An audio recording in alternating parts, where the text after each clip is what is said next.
Guys, so na yun ay mag-vlog na naman ako kaya matagal na ako hindi nag-vlog. So, i-flex ko muna itong muna yardstick. Meron ako mga bagong stock ngayon.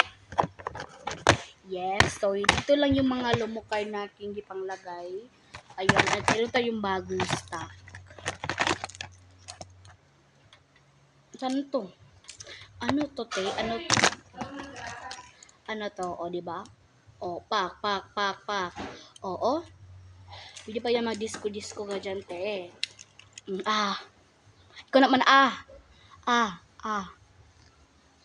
Ka dyan, te, Ayan yung mouth mo.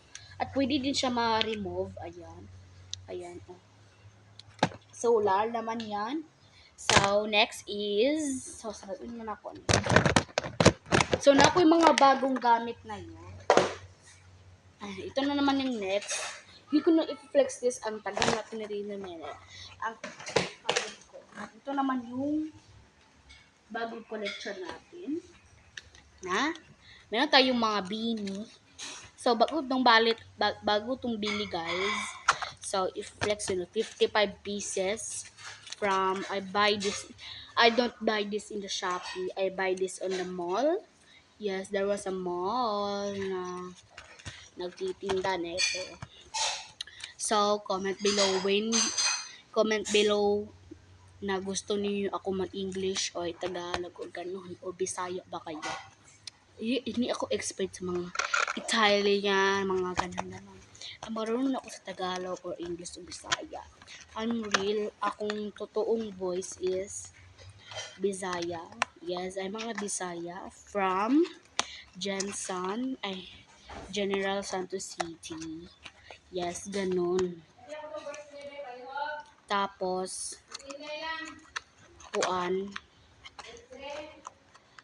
matagal ako hindi nag-vlog kasi ang busy ko sa school. Yes, ang busy ko. At hindi din ako.